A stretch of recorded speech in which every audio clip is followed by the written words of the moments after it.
Knee pain, back pain, shoulder pain, ఎటువంటి మొండి నొప్పులనైనా తగ్గించే clinic Indo British advanced pain clinic. నిన్న ఈ రాష్ట్ర ముఖ్యమంత్రి నన్ను పట్టుకొని ఈ మల్కాజ్గిరి ఈటలకి ఏం సంబంధం అంటాడు ఆయన. అర్థం కాలే నాకు.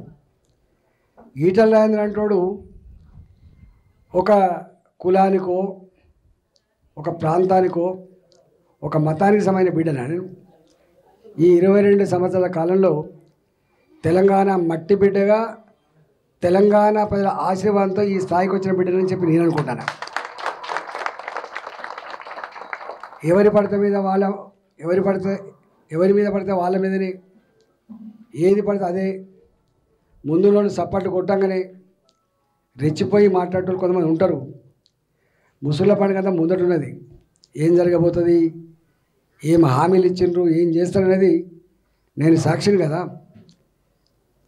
ఈ రాష్ట్రంలో తొలి ఆర్థిక మంత్రిగా వచ్చినప్పుడు శూన్యం నుంచి ఒక బడ్జెట్ తెచ్చుకున్నాం. శూన్యం. ఈ రాష్ట్రం ఎగ్జిస్టెన్స్ లేనప్పుడు ఈ ఆదాయం ఏందో, ఈ ఖర్చు ఏందో, ఈ కథ ఏందో తెలియని నాడు నేను ఒక 5 సంవత్సరాల కాలం పాటు ఆర్థిక మంత్రిగా పనిచేశాను. ఈనాడు ఈ ఆర్థిక స్థితి ఏముందో, ఏం కాగలదో చెప్పగలిగేటువంటి గా సత్తా మాత్రం నాకు ఉన్నది.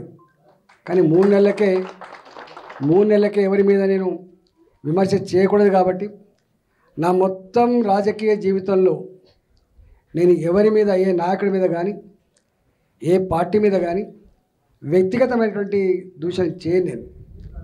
నేను సంస్కారం ఉన్నవాడిని. నేను ఏ పొలిటికల్ లీడర్ చాలా ఎవాల్వ్ అయి ఉండాలి తప్ప, అందరికంటే ఉన్నతంగా ఉండాలి తప్ప సంకుచితంగా ఉండేవాడు పొలిటికల్ లీడర్ కాదు నా దృష్టిలో. దురదృష్టవశాత్తు సరే రకరకాల వ్యక్తులు రావచ్చు పోవచ్చు, కానీ నేను చాలాసార్లు ప్రవచిస్తూ ఉంటాను. దేంట్లోనైనా ఒక వ్యక్తి విఫలం కావచ్చు. ఆ విఫలమైతే ఆ వ్యవస్థ, ఆ మనిషి చేస్తున్న బిజినెస్ కొలాప్స్ అవుతుండొచ్చు, ఆ కుటుంబం కొలాప్స్ అవుతున్నట్టు. కానీ పొలిటికల్ లీడర్ కనుక సంకుచిత బాధ అయితే, పొలిటికల్ లీడర్ కనుక వాళ్ళు తెలివి లేని వాళ్ళైతే, డైరెక్షన్ లేని వాళ్ళైతే వ్యవస్థ కూలిపోద్దని నమ్మేవాడిని నేను ఒకని. అందుకని నేను అలాంటి చిన్న కురుస నాయకుల గురించి నేను మాట్లాడను.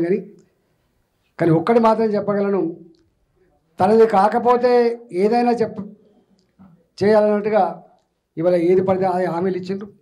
నాకు తెలిసి తెలంగాణ ప్రజలకి కాంగ్రెస్ పార్టీ ఇచ్చిన హామీల గురించి రాసుకున్నాడు తెలియదు. ఇప్పుడు గిన్ని ఉన్నాయని, గిన్ని హామీలు ఇచ్చినా అని చెప్పి ఇవాళ విన్న మనకు కూడా తెలిసే ఆస్కారం కూడా లేదు. అయినా మేము కోరుకుంటున్నాం, ఇచ్చిన హామీలు అమలై మా ప్రజలకు మంచి జరగాలని చెప్పి కోరుకుంటున్నా. నేనేం వ్యతిరేకిస్తలేను. ఇక వాళ్ళ గురించి నేను ఎక్కువ మాట్లాడా. మరిన్ని వీడియోస్ కోసం ఛానల్ ని సబ్స్క్రైబ్ చేయండి. లేటెస్ట్ అప్డేట్స్ కోసం వాట్సాప్ ఛానల్ ని ఫాలో చేయండి. అండ్ లింక్ డిస్క్రిప్షన్ లో ఉంది.